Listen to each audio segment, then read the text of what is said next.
To all our viewers, we are live once again from Kisii County, Kenya, and this evening we want to say that you receive our greetings. Yeah, you receive our greetings from wherever you are watching, whatever time it is. It is a good evening in Kenya, and once again we are live today. My name is Rose Festus, and I'm married. I'm a mother, and as I always say, that I support HIV care and treatment, majorly dealing with adherence. And in adherence, we normally look at retention and viral load suppression. Yeah, today is another day, and I'm here with my colleague. He's going to introduce himself. Welcome. Thank you. Thank you. I'm Spam. I've not changed my name. Thank you so much, Rose, for allowing us again to have such a beautiful meeting again. I want to welcome you on board. Thank you so much for joining. We believe that more people are still joining, and I'm happy today. Apart from the weather that is not very friendly with us today, the lighting is poor. I will always depend on the natural light, but today we are so unfortunate, but we are set to go. We are good to go. Thank you so much. This is our fourth episode. If I'm not wrong, this is the fourth session that we are having. Still, we are talking about adherence, and you may be wondering why we're talking about adherence, or why we're talking about adherence. It's the same thing. We are dealing with matters HIV care and treatment. Basically, we are measuring in adherence, looking at viral load suppression and retention. And just to bring you guys on board again, just to share our mission and vision is to create the health-seeking behavior, so that we get to seek the health that we deserve. And thank you, Rose. Thank you so much. Thank you so much, Pam. I just want to invite all our viewers and requesting all of them to please tune and join us, all our viewers, join us for this noble discussion. We are going to do a recap of the last week topic, which was disclosing your status, your HIV status. And my colleague Spam is quickly going to take us through a recap. Yes, Spam? Yeah, thank you. Thank you so much. Just to bring us up to speed, we have talked about a lot. We started when we were talking about the HIV, when we were defining HIV. We talked about AIDS, we talked about modes of transmission, we talked about prevention, we really talked about prevention of mother to child. Then we went ahead and talked about disclosure, which we introduced last week. Yes. And that was our first episode talking about disclosure. This is the second bit of it. And I remember we defined disclosure. We looked at various stages. We looked at various types. And if I'm not wrong, we also looked at the barriers that would block somebody from either disclosing status, yes, or which would block one from talking about their own status. Yeah. Today, quickly, we're going to talk about the risk or the consequences of having disclosed yourself, or thinking of disclosing yourself, or disclosing yourself. And we'll wrap it with the advantages also of talking about your status again, or disclosing your status. And before we leave this meeting today, we should be in a position to answer the question whether it's a must to have your status known to a person, or to a group of people, or to any other person. Maybe quickly, when we were talking about the process of disclosure, remember, just to remind us, we considered there certain things that we considered, and we said these are things that you have to put in place, or these are the things that you really have to ensure that they are in the right setup or they are in the right default mode before you do any disclosure. We talked about when, just to talk about time. You need to know whether it's the right time to disclose your status, or whether it's a must at that point, or whether it's important at that point to disclose your status. You need to consider your region or your environment. This is where you need to look at your locality, not really locality based on where you come from, but your location, what surrounds you, the kind of people that surround you, the kind of friends, colleagues, everybody, before you disclose your status. Is it in an hospital setup, or is it at home in your bedroom? You need to consider the place before you do any disclosure to any person. You need to look at how you're going to do it. You need to come up with a method.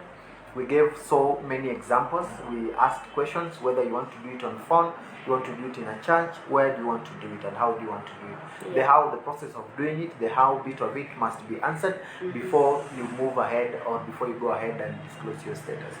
The other thing that you really have to look at is the why. Are you going to benefit from disclosing your status or not? The why question will answer whether it's of advantage to you, or is that advantage to you. And I think that we'll be answering that again when we'll be answering the question of, is it a must to disclose your status or not. Then to who matters a lot, because we are in different setups, we are in different relationships, we are in different family setups, we are parented differently, and that person that you would want to talk to about your status matters a lot. So those are the things that you really need to look at before you think of disclosing your status. Then when we're talking about the types of disclosure, some of the types or some of the forms may not be of advantage to some population. For instance, we say there is when somebody can volunteer, or it can be done voluntarily, where you have given consent, where you know that your status is going to be disclosed, and you've allowed so and so to talk about it, or you're doing it on your own. Then there is the bit of involuntarily, where you don't have consent over whatever is happening. It's a must, or at that point your status has to be known. Maybe it's a court order, or something has happened, or we are addressing an assault or something. At that point your status must be known. We also talked about the levels of disclosure. This is when we have stages like, or rather the levels of there's the non-disclosure bit of it, where you've not disclosed your status to anybody apart from you and whoever tested you, and maybe the facility, which we may not really call disclosure, because somebody has to test you for you to know your status, or you have to test yourself to know your status. So at that point we still say that disclosure has not been done, it is only known to you. Another group of people that may undergo this process, or this kind of level, are children below 5 years, or children with maybe say with compromised developmental milestones. They are not in a position to really relate with the kind of information you are giving them in relation to the HIV status. At that point you may not be able to disclose, and that person has not undergone any disclosure. The other bit is the partial. We talked about partial, where you're giving some basic information, some information that in future you have a plan of developing the same information in future. And we gave an example of maybe using germs causing infection. It's easier to build on that in future than having a disease, or than having something that your child or that young person in future will ask you and will not be in a position to respond to or to explain. Then we also have a situation whereby somebody has fully disclosed, and that is what we call full disclosure. You've let out every information, or every information has been given to the person that is HIV positive. In this case, could be a child born with HIV, or something happened during the childbearing stage, or something happened during when the child was growing, and something happened and the child got infected. So it reaches a point when every information is given to the child, and that is what we call full disclosure. We talked about barriers. We talked about barriers a little bit. We said that there are barriers that could be self, there are barriers that could be emanating from the environment, there are barriers that could be emanating from the healthcare providers also. The attitude, we said attitude of the healthcare provider can as well prevent one from doing disclosure. We talked about self-blame, anxiety, and fear of discrimination and feeling hopelessness.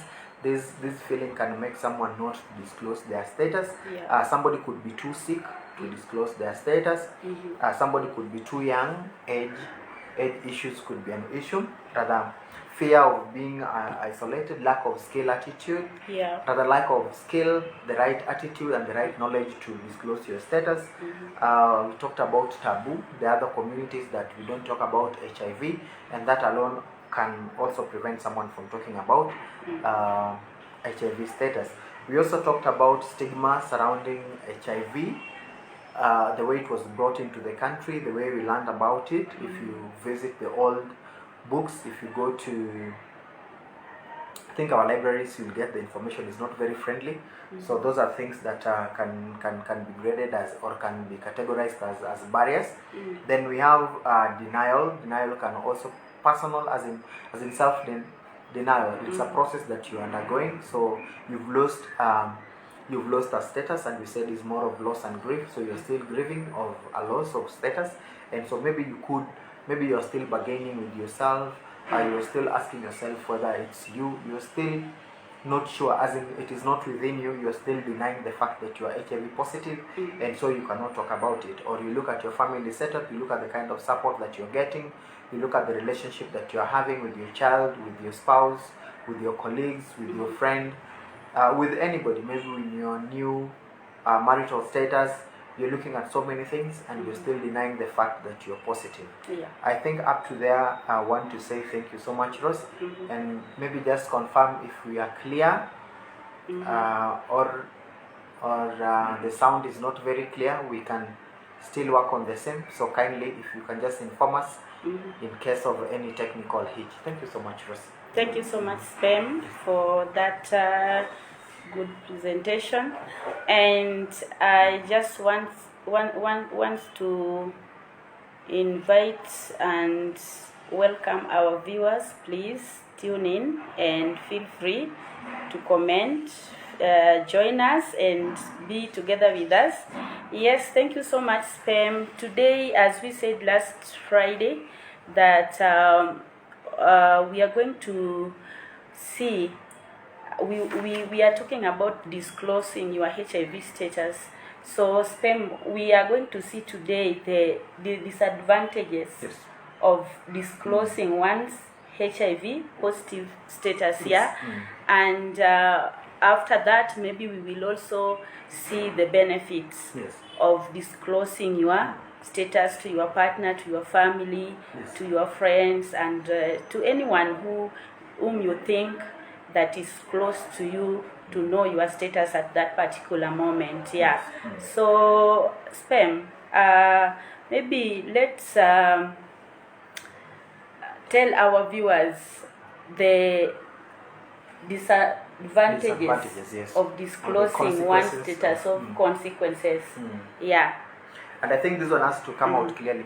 When you're talking about an HIV status, I want to, you will correct me if I'm wrong, but you can either be positive or negative, yes? But in this case, we're going to talk about a positive status. And a positive status, not in positive in the, the language may want to correct me, the English people may want to correct me. Let me just be specific. We're talking of, if you're HIV positive today, what could be the consequences of maybe talking about your status? And don't forget that there's somebody also who is negative, who is, or you could be in a relationship, one person is positive, one person is negative, and I want to believe that the negative partner may also want to share their status. So how would you feel when you're positive? I think those are issues that we may want to talk about in future, but today we just want to focus on this person that is HIV positive or has the HIV infection and wants to talk about their status, or there is this child that is HIV positive, or was born with HIV, or something happened during that age, the childhood age, and now it has reached a point when information about HIV must be given to this child, or should be given, or it's very, very important, or it's needful that this child get to know about their status. So I think at that point, you may want to take us through. Thank you so much, Spam. Let's first of all look at these disadvantages you are HIV positive and you have your family, you have your children, Yes. and maybe you are okay, for example, you might find a family whereby the parents, the children are 3 and Yes. maybe 1 or 2 are the ones who are HIV positive, you yes. see. So in that situation, spam, you will find that the disadvantages will be children may blame parents Yes. for what? Infidelity. For infidelity. And they will blame you for infecting them. No. Yeah, because you see, like for example, you want to be ready and you want to disclose yourself to your child. You want to tell your child, you know what, I gave birth to you, and you turned HIV positive. So in that situation, you will find that you will be blamed for being unfaithful. And the question is, why are the rest not positive? And why are the rest not positive? I'm the only person who is why positive. Why just me? Yeah, because such things has really happened, whereby you find children blaming their parents, and even you find partners blaming the other partner, and blaming them of being infidelity, and affecting them and not affecting others. Yeah, so then another thing you will find that by the time that maybe you are ready to disclose yourself, already you've done it, it is followed by discrimination by your family, and maybe you are an adolescent, you are in school, and you find yourself that you are being discriminated even in school, spam. Yeah, so you see, you find it not very, very easy, even because, okay, by that time, I think before we talk about the disadvantages, so you've already disclosed and it is not taken positively. Yes. And right? I think it's actually what you are bringing on board. Thank you so much for giving that example of somebody going to school. You give an example of maybe a child born within a family, the rest are negative, one is positive. And I think this thing, in most cases, you realize that the worst thing that would ever happen is when you don't do it right, and when you do it late.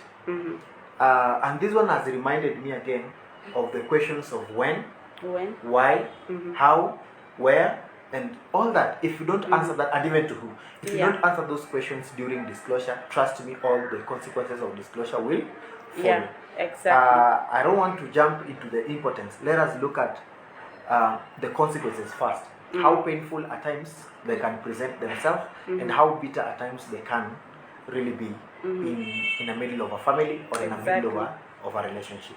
So these consequences, again, I'm repeating myself, we will only experience this when it is not done the right way. So again, this has prompted that we may need to revisit again and look at how to do it the right way. Thank you so much, Rosie. May continue. Yeah, thank you so much, Spam. Yeah, Spam is trying to bring a very good point here, that before you disclose yourself, you really need to do it the right way, and we've seen the process. So, you know, like for example, when somebody is not fully prepared for this to disclose his or her HIV status, and you've done it maybe because of anxiety or something, and once you've done it, now is when you will start experiencing these problems. Like now, maybe you are at work and people already, they have known your HIV status. So you will feel that they distance you. They don't want to be so close to you, and they fear you, they reject you, they abandon you, they give you your space. So you operate in your own world. Yeah, it's like, okay, when you come closer to me, you will infect me. So you see, it is very difficult sometimes. Spam. Yes, which brings another definition of disclosure is giving the right information when it is age appropriate. Because again, the information that you're giving, more so when you're talking to in most cases when you're talking to a child, or you're talking to a relative, or you're a caregiver to somebody, or things happen. So maybe today you just find that you're an orphan all of a sudden, and you're left under care of somebody. So the way you bring this information, or the way you give this information to that child or to that person, or somebody is sick, you're a caretaker at the hospital, you're a caretaker at home, you're doing palliative care, the way you give that information, you could be a healthcare provider also. So the way you're giving this information is equally very important, because I'll only think about death when you're talking about AIDS each and every time. I'll only think about discrimination if you're using the same information that the human in the past used when they were introducing HIV. I'll only feel isolated, or I'll personally isolate myself if I only feel that I have a killer disease, or when I feel that I'm a death sentence. So thank you so much, Rose, for bringing that. Thank you so much, Josephat, for working with us. Thank you so much, Ogada from Bita. You know where Bita is? Yeah, thank you so much from the islands. Thank you so much. Yes, thank you so much. And we are still continuing with the consequences. And you know what, Spam, there is something also that I'm recalling right now. It can, in some situations, it can also cause you the loss of a job. Exactly. Because maybe your boss does not want to relate with somebody who is HIV positive, or your boss doesn't have enough information, So once or maybe even look at the kind, even before you go to the bosses, there's thank you so much for bringing that example. There is need also to look at you as a person. If you've ever contributed to your misfortunes, because in most cases we lose our jobs because of maybe something that we've done. Let me pick an example of somebody. The kind of work that you're doing. Let's say you're taking care of somebody's child. We're in an African setup where people don't have enough information about HIV. I want to believe so. Some don't have, or some are not interested in looking at that information because number one, they're not infected or they're not affected. But let me assure you today that if you're not infected, you are affected. So there is a need to look for this information. There is a need to have the right information. So one day, or all of a sudden, you realize that somebody is taking care of your children, somebody who births them, somebody who prepares food, somebody who does everything, including doing a first aid when they are injured. All of a sudden, you realize that you've lived with this lady or this young man for the last maybe for the last 3 years, and at the 4th year or at the 3rd year, you're only realizing that hey, this person has been positive all through. So you will start they will start questioning your intention. Really, what have you been doing? That's why my son has been sick on and off. That's why the other time you are cutting you are cutting his nails, and you said it was an accident, but you just wanted to, so it's blame. It is blame. You are being blamed by your partner, your family members. Everybody's they blame you for bringing HIV to their family, into the households, to the entire family, and even in the society. Exactly. So, and that alone can make you lose your job. Because if I get you today, or if somebody gets you today with such a status in the house, trust me, if people will question the intention, people will question whether you have ill motive or if your motives are good. So it's true, people have lost job because of HIV status, which shouldn't be the case. And I want to believe it just because we don't have the right information. Otherwise, if we had the right information, then no one should be losing a job because of HIV infection. Thank you so much, Rose. Thank you so much, Spam. And streaming from Siaya, Mioi, the center. Thank you so much. Thank you so much, our viewers. Thank you for tuning in. You're welcome, and you are free to participate together with us. If you are not hearing whatever we are saying, you're free to tell us, to let us know. Yes. Thank you so much, Spam. And another thing about the disadvantages of disclosing your status, it will bring self-stigma. Yes. So maybe you can just tell us something about that one. I always like to give examples. For example, just like the example that I had given earlier. Let me give an example of maybe a relationship. You've been dating, courting for a while, and all of a sudden you have a feeling that you need to do what? to disclose your status. Exactly. Number one thing that will come into, rather, the first feeling that you will always have is the fact that, first you are alone in this. You are the person that is positive, not the other partner. Yeah. So at a point, I know people become personal. At a point, honestly, at a point you need to be alone for you to make the right decision. Even in your mind, you need to be alone. So get this part where you are in a relationship, where you were enjoying sex freely, everything was okay. You could kiss anyhowly, you could hug each other, you could share a lot of things, you could cut the nails together. Now imagine a case whereby now somebody has the information of you should not share sharp objects. Yeah. Then remember you are in the same household, and to make it worse, you could be two, you and your spouse, no child yet, nobody, no relative, nothing. You and your spouse alone. Now you cannot share these things. Now you cannot hug one another simply because of the notion that I can hug you and could be you have a wound and I can get infected. So this can bring the fact that there's stigma, yes, from the spouse, and there's stigma that you alone you may want to develop as a person, because there's that information that you know that I'm positive. So everywhere you go, you've just isolated yourself. You want to behave like the virus itself. You want to run away. As in, you just want to isolate yourself. You just want to be in your own world, even within a relationship or within a family structure. So it's true. This is something that can happen. It can be self-stigma. At the same time, you can receive stigma from other people, and only if you do it the wrong way. Exactly. For instance, I know over and over people have given methods of disclosing. I've seen people use their drugs. They just they collect their drugs from the facility, then they just leave them on the table, just for them to be asked questions, or they assume that okay, he saw them, he knows. So if you ask, did you disclose, or have you ever disclosed to anybody? Yes. How did you do it? I took my drugs, put them on the bed, and finally he's the one who took them to the cupboard. So I want to believe that he knows. That is not disclosed.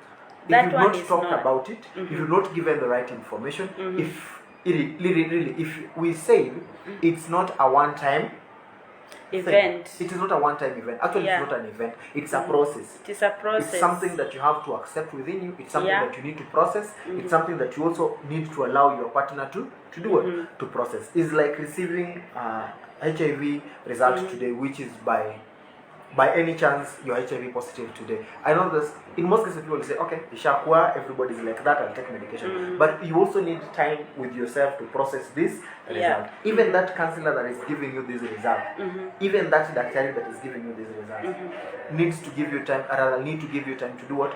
To process.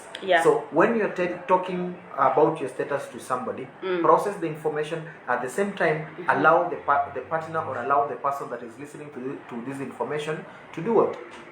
To process the same. So it is not a one-time event. Don't stop from there. Don't show them the card, then you disappear. Don't do it the wrong way, because you know that one. Just as we've said that. Now, when you do it the wrong way and you begin to have the self-stigma, you begin, because they didn't embrace it, they didn't take it was not processed, they didn't take it positive. Uncooked, so you begin blaming yourself and you begin isolating yourself. You even regret why you did. And imagine, yet in the same place you never disclosed. And also spam. One thing that we also need to know, before you disclose, you look at the family setup, where you are coming from. Because maybe you can think of disclosing, and by doing that, it can really cost you a lot. Maybe you can be subjected to physical stigma now, where there is all violence throughout. You are being harassed, you are being abused. And you know what, you are being told now you are not supposed to share with us the utensils in the house. They are refusing even to buy for you things that you are supposed to have. You cease to enjoy the same privileges of the family. Exactly, the way you used to enjoy it, you see. So it is important when you want to disclose, you just look at the family setup. Where am I coming from? That is where the that is how now the who to who comes to. Yeah, because if you dare, like for example, I come from abusive family. And already I'm HIV positive, and I disclose my status. Actually, in people that are situation. looking for that reason why you should be sent away from that home, Yeah. or somebody is looking for a reason why you should be subjected to. You talked about physical torture. Somebody is looking for a way on how to abuse you. Somebody is looking for an excuse. We are not saying that in such a relationship you should not talk about your status. But again, have you answered the questions of how to do it, when to do it, where to do it, and to whom you want to do it to? Yeah. And Thank you so you much. know what, Spem? Yes. I also wanted to let our viewers know that when you are stigmatized, stigma has got its own effects. True. Yeah. So, like, once you face the stigma, you will refuse to take your medicine. Yeah. Yes. And you will be having that fear in seeking the necessary treatment and care. Yeah, because you know, in such a situation, you are even fearing going to the health care to get medication, because already you are being abused back at home, and you don't see the need of living once again. You already feel judged. Yes. You have already lost hope. You see, so you will refuse to take your medicine, and you will even fear to go to the health care to get your medication. Yes. And again, we find that if you are an adolescent, you will isolate yourself from other adolescents. Even during games time, you feel like, no, I should not join those people because I am HIV positive. I am HIV positive, and that one will also cause you, because you might find now yourself beginning to fail. Yes. Maybe you are bright student earlier, and because of this stigma and all that, you find yourself now the performance is beginning to go down. Yeah. Not the moment you feel stigmatized or the moment you face stigma, there's what you call the self-esteem. Exactly. Actually, everybody has a fuel, everybody has an engine. There is the reason why you're doing certain things. And the moment you've lost that reason, or the moment that reason is not within you, or the moment that zeal, that power, you know, that need of doing things is not within you, you will fail to do them. And I think that is what Ross is talking about. The moment you feel so much stigmatized, you lose your self-esteem, you lose to be who you are, you completely become somebody that you are not born to be. And you think you are useless, and you think of death. Actually, you become useless to you. Yeah. You become useless. And by the way, if somebody has become useless today, you know, it's normal to feel that there is no need to go to school. Yeah. There is no need to open a business. Because otherwise, you know, what for? Yes. So it is really, when it is not done the right way, it can be so traumatizing. It can lead to a lot of consequences. And again, I would add that depending on where and to whom you've disclosed your HIV status to, you know, that one, when you are not received positively, it will bring that self-blame, depression, suicidal. You might even find yourself now attempting to commit suicide. Yeah, because now you feel that now the world is actually not together with me. You are in your own world. So you are depressed. It can lead to depression and eventually suicidal thoughts. You can have the anxiety within you alone, the self-blame within you can lead to a lot of damages. And that one also will lead to poor adherence. Isn't it? Yes. And loss of economic and substance support from the family. Actually, the moment you feel, or the moment you get the isolation, or the moment you are rejected, or the moment you are neglected, or you are isolated, honestly, you are not part of the economic growth within that family. Yeah, you are not. The moment you are allowed to, you know, people are not sharing things with you. And I want to remember, or rather, I want to believe that even tools of trade, including just a mere djembe, or even a mere panga cannot be shared with you because it's a sharp object. Yeah. So you are not developing the economy personally, or you as a person, you are also not developing. You will lose that family support, the support that you really needed. You will lose it. Thank you so much for bringing that back. Yeah. There's another bit of it that maybe we might have left behind. Before somebody discloses a status, there's the assumption that people always come up with. Exactly. And you will realize that even the consequences that we've talked about, those could be your own assumptions. Sometimes you may not even force, you may not even face that discrimination, that isolation, that neglect that you're talking about. Sometimes it could be a walk in the park.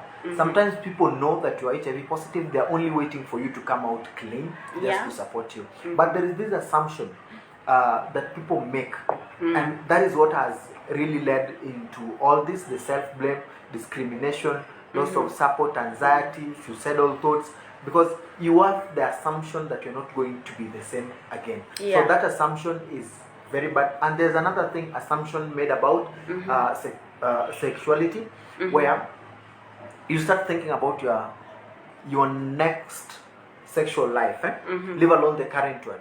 Now, you know, like up to that moment before you knew that you were positive, you had a smooth sexual life. Everything was okay. It was okay. The family structure was okay.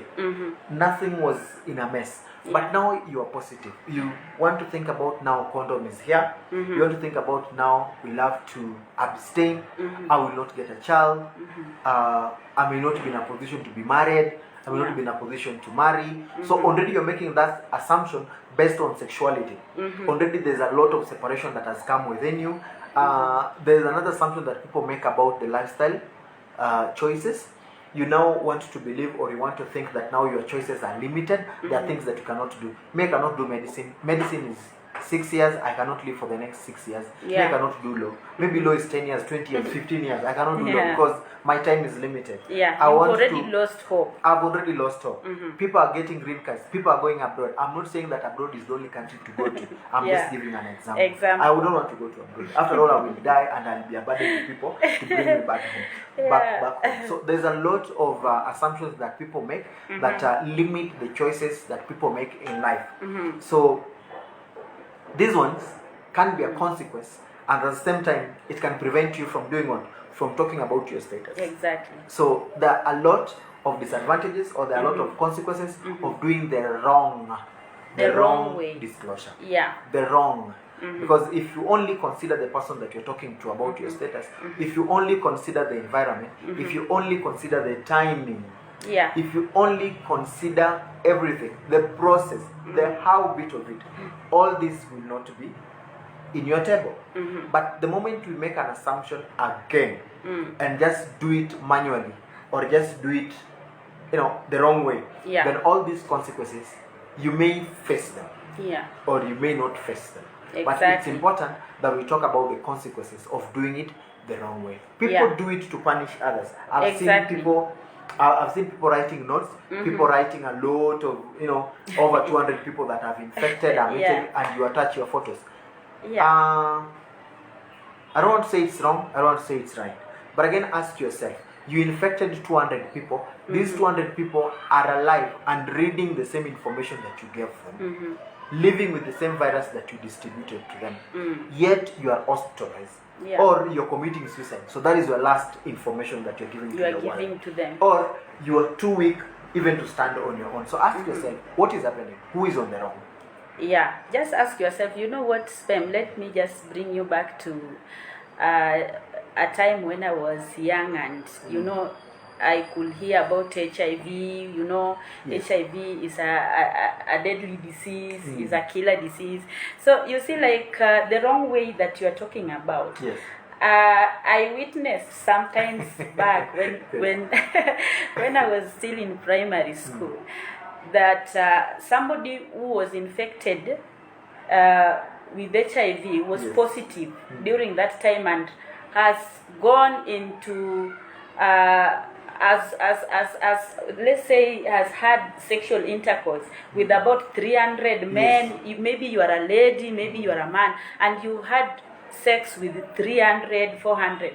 So a time comes now when you are bedridden, or maybe you've just decided that you want to commit suicide. Now I'm hopeless. There is nothing that is good, and you just take a paper, a very long one, A clean one for that matter, with a beak, and you write all the names, and of you people see that even you think these you've people. These people, imagine sperm. They were in the same locality, Yes. in the community. I'm talking about Imagine. something that I personally I know. was giving an example of a living example. Yeah, I know. Even when we were growing, actually, I even knew some of these people. Yeah, some of these people that their names So you can imagine were the same, the kind of stigma. the kind of disclosure. This that was this done. guy that was Really? done. So that is why we are saying in all these consequences, maybe and maybe not, you may face them depending on how you've disclosed your HIV and your status. intention. Yeah, and your Yes. intentions, because somebody may have that intention, sperm, that okay, you've done me wrong and Yes. I hate you. Now let me go and look for that HIV and I bring to you, and I tell you, sperm, you know what, because you did this and this and this, I'm so giving you HIV. I've already given you already because I didn't even share with you in the first case when I was having that sexual intercourse with you. Yeah, so you see the way you disclose yourself matters a lot, and it tells a lot to it brings it tells a lot to the community, to your family. And that is when we were saying that now, depending on how you've done this disclosure, that is when your children will start blaming you. Your partner will blame you, and they will say that you are the one who has brought the virus into the house.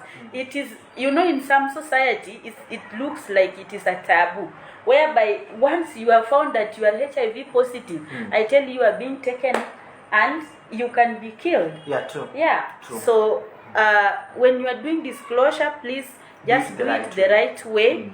Don't bring drugs from the facility, from wherever you are taking it, and then place it on the table for your partner to see, for your children to see.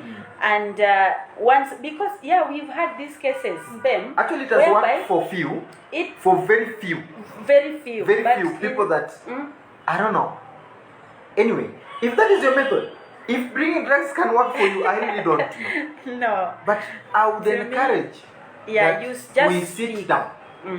I would encourage that as much as you're leaving the drugs there, you're not leaving drugs there for someone else to interpret. I think you are leaving drugs there to attract the attention of your partner or something. Or sperm. There is this whole situation whereby, okay, I'm on ARVs and I don't tell my partner. I'm just quiet. And every day my partner sees me taking something. And I don't even share. So one day, this curiosity that killed the cat. Yeah. Maybe I am the one taking that ARVs. That curiosity that killed the cat one day. My partner comes and it is in my handbag, and he dipped his hand inside my handbag and picked the ARVs and begin now reading, what is this? And now when I come back, the face will never be the same again. Exactly. The reception that you're going to get will never be the same again. Very friendly. Yeah. So it is important to look at so many factors before you disclose your status. I think much of that has been said, and it is now important to look at the positive side of talking about your status. I know we have about 20 to 15 to 20 minutes to wind up. We'll ensure that by that time we are done. We are done. Thank you so much for staying with us. Rose. Yes. Everything everything that can be done, or anything that exists, may have advantages and disadvantages. Exactly. We've talked a lot about disadvantages, and it is not until somebody is wondering whether there's need to disclose their status or not. Yeah. I still believe that there is need. There is need. I still believe that it is a personal choice. I still believe that you have a right to choose whether to talk about your status or not. And straight, we are going to talk about the importance of disclosure in the right format. Exactly. Because the consequences will only come when it is not done in the right format. So we want to look at it when it is done in the right format. What are the advantages? And so quick, I'll go through very fast. Yes. Once you've known your status, or once an adolescent, a child, somebody that didn't know why they're taking medication, once they're made aware of what is happening, they will find it easy to cope with the virus. Exactly. They will find it easy to cope with the HIV situation in them. They will find it easy to cope with medication. Exactly. They will find it very easy to find a reason to live. Yeah. They will find it very easy even to look for possible support structures. And they will find it very easy to answer certain questions and even to ask relevant questions. Yeah. They will find it easy to be responsible and to be to be in charge of their own health. They will find it easy to have a motivation. Yes. To develop a goal, a personalized goal. Yes, I'm HIV positive today, fine. I've been given the right information in the right format at the right time. And you begin setting your goals. You set your goals. Exactly. Or even if you had your goals, you start revisiting those goals. Yeah. I think I'm clear. Yeah. Then there is the bit of building trust in a family or a relationship. I'll start with the example of a relationship. And I remember in our description we're talking about people. There's some that would prefer disclosing their status immediately. Immediately they know their status. They know their status. Immediately they get into a relationship, or before they get into a relationship, or a while after they've got into the relationship, or after they've gotten their first child, or their wedding date. Those things may happen. But one thing that I know, if you do it the right way, it brings the sense of trust. Yeah. I trust you, I love you, I care about you. Exactly. You are my concern, and that's why I'm talking about my HIV status to you. Yeah. It will bring trust even within the family. My child, this is what happened. Yeah. That honesty bit of it will bring trust within the family. Then it improves the healthy communication. Instead of hiding, instead of now, you're hiding with the drug all through, instead of sneaking to go to the clinic, instead of hiding your drugs in the, or maybe or pampers, just in taking the shoes, it will bring the healthy. Digging, maybe you go to your land. Yes. And you bury your medicine there. That is burying. Or what? Hiding. You bury them inside the, so I want to soil. I want to imagine the temperature. The temperature, the storage requirements. That one we will talk about that one in adherence, Then there is the bit of building self-esteem. I've talked about it. At least I've talked about it. There's the easing of what you call the burden of secrecy. The moment you've not disclosed your status, there is the burden that you have within you. Exactly. There's the burden of thinking that people know that I'm HIV positive. I should talk about it, but there's no way I can talk about it. I've not talked about it. I've not found the right way to talk about it. I've not found the right person to talk about it. There is the self-stigma that comes with not disclosing your status. You're walking and you're like, hey, me I'm HIV positive. I should not do this. Hey, me I'm HIV You blame yourself. I should not touch this and this. Oh, me I'm so like, I should not go to the swimming pool. I'll infect people's children. When they're swimming. Oh. Well. It will sharpen your self-esteem, help one to develop or to come up with informed choices when it comes to sex or sexual activities. At this point is when somebody can say, hey, we talked about my status. It is important to use a condom. Exactly. We talked about my status. It is important if we come up with a family planning method. We talked about my status. We cannot do this orientation. Exactly. This is what we can do. So it helps somebody to make informed, safe sex decisions. Then it isn't the anxiety of accidental disclosure. In most cases, you have the anxiety of, somebody else will find out about my status.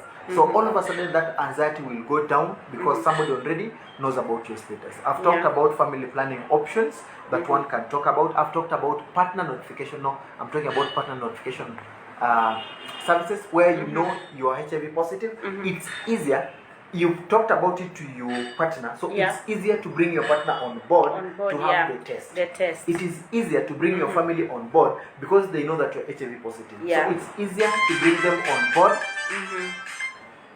Sorry for that. It's easier to bring them on board just to get this test. Yeah. It is easier to bring your social networks on board to have the test. Exactly. It is also important to disclose your status because through this you can get a treatment supporter. You know, I can only support you if Yeah. I know maybe where your challenge is. Yeah. You cannot make me your treatment supporter if I don't know why.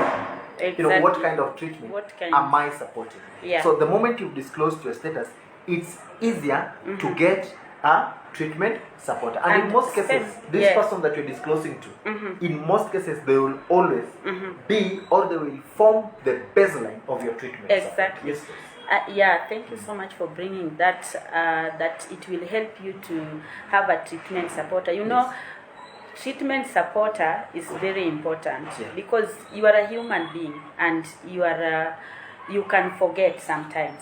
So if you have a treatment supporter, this person will be there to support you in all your ways. Actually, by the time you feared disclosing, maybe you didn't know sometimes what you are losing. Yes. Yeah, because this person will help to remind you it is your time to take medication spend. Yeah, and this person will also remind you when you are going for a journey that you need to carry your medication with you. This person will help you even to know the kind of food that you are supposed to do to eat. And I think this is somebody that will always remind you of what you should be doing. This is somebody who will help you carry the burden. Exactly. This is somebody, and trust me, this is somebody who cannot even go and bring drugs for you. So having disclosed your status to somebody can ease this process. It will ease your process because sometimes maybe you are held up in something. You send your treatment supporter because he is supporting you, he knows your status and he knows the importance of this medication to your life. And this could be your spouse, this could be your parent, this could be your friend, this could be your child, this could be your teacher, this could be somebody that you trust. After vetting, this is somebody that you trust. There is the bit of it will initiate you or it will give you an opportunity to join a peer support group.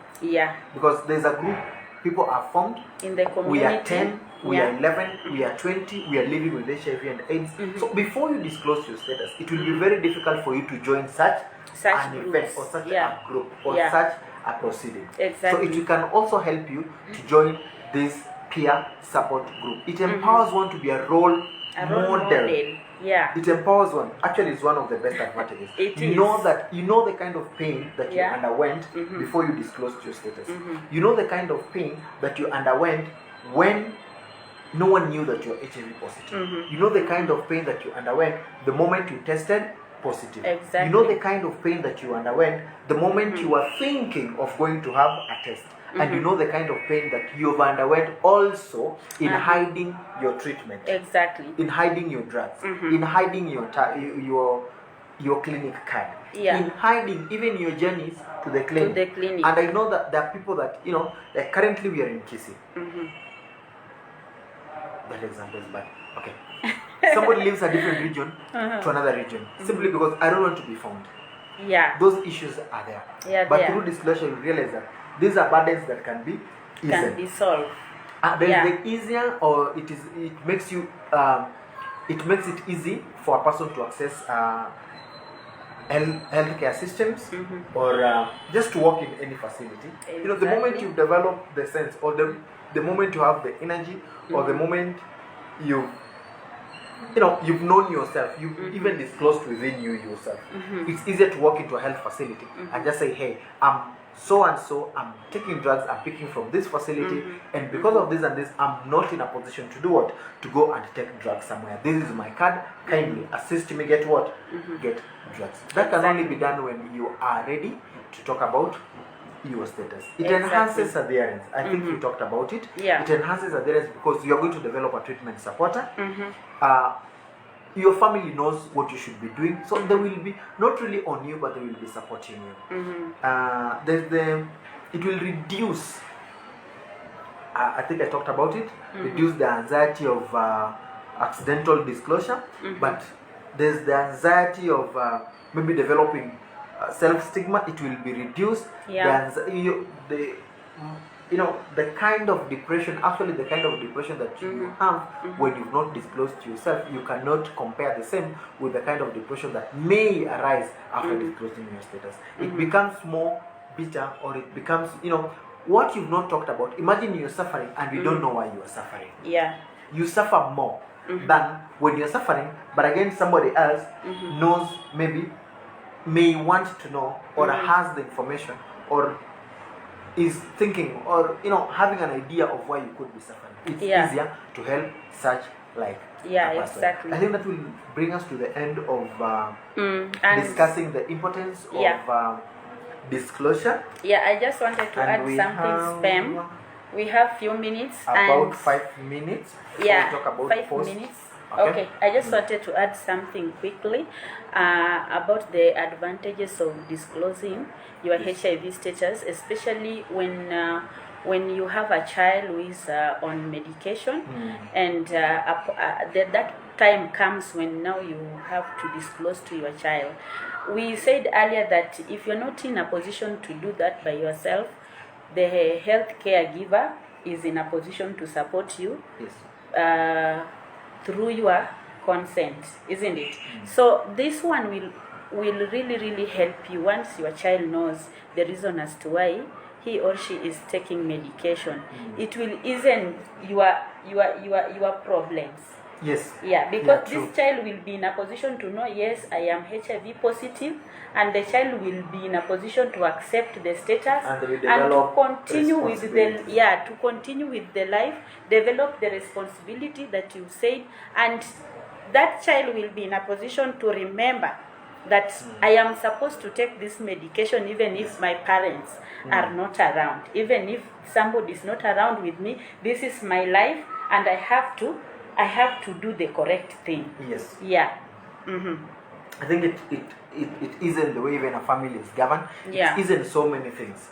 And we had promised that we will answer the question whether it's a must to disclose or not. And again, we had promised that we're going to talk about post-disclosure. Yeah. I want to beg us to allow us not to discuss the 2 points and have them next week. That will be I think we'll talk about that because of time. We don't want to drag you so much. Up to that point, Rose, I want to really appreciate the fact that we've come together to discuss this, and I want to appreciate our viewers. Thank you for being part of this process. We really thank you. Josephat, thank you so much for staying. Daniel and Jacinta from Siaya. We are seeing Siaya and Bita. And Josephat, from which region? But thank you so much for being part of this. Next week we'll start from there. Thank you so much, our viewers, and you may appreciate the rest, even as I appreciate Anne Wasilwa. Thank you so much. I want to appreciate Kisii County, and to be specific, the Department of Health, and to narrow down to Madam Florence de Casco. And appreciate again the program that is supporting Kisii County UMB for even allowing us to be to have this come live to our viewers. And thank you so much, our friends also from abroad. Thank you so much, Roslida Ubare. Yes. Thank you so much. I really want to appreciate the few, and I also want to appreciate our families also for supporting us. And thank you till we meet again. Thank you and bye. Thank you. Bye.